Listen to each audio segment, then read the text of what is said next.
Hi there, this video is solely dedicated to what a portfolio file is and what goes into it and why the portfolio file is so important.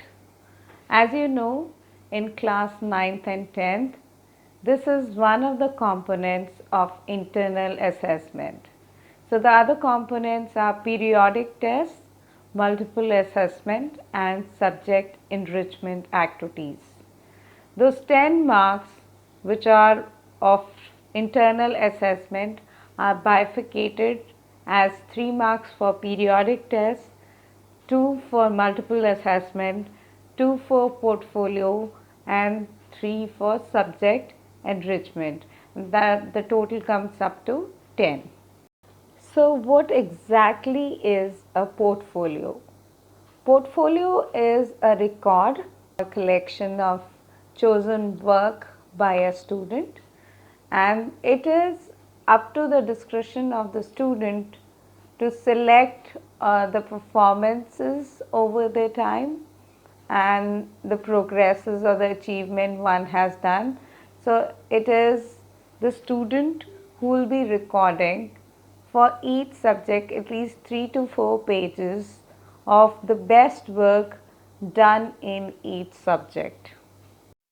It is very pertinent to see that the portfolio is easy to manage and it should be meaningful but simple and accessible, and teachers should see that it is not burdensome on the students in terms both in terms of cost and time.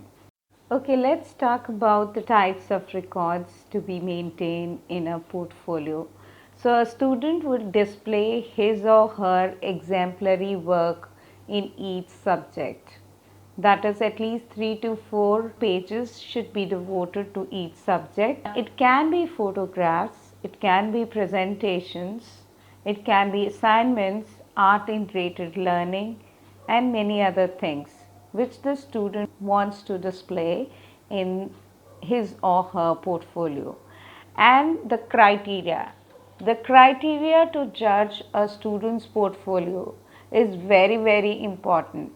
It is these three things. One is the organization, and the second is completion of the work, whether the student has punctually done it, and third is whether it is fully complete, whether there is inclusion of all relevant work.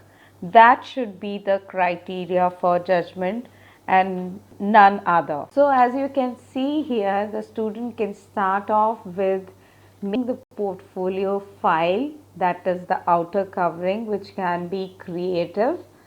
That also does effect. Here you can see a student has made a mind map of French Revolution. So that can also go into an SST portfolio. Like here we can see the page, political symbol used by various parties. The student has done it beautifully. So he or she has thought that this should go into her portfolio file because she has done it beautifully. So it is solely on the student's decision that what goes into portfolio, but at least 3 to 4 pages of each subject should be there in the portfolio file. So there is no need for the student to make different portfolio files for each subject. One portfolio file is more than enough. So other examples can be seen, like there has been Andhra and Punjab project. If it's beautifully done, the student can put that also into the portfolio. Beautiful handwriting or a poem written in English. So anything which the student thinks that is exemplary and has done better can be put in the portfolio file. It can be a map work beautifully done or some project done beautifully which can be included here.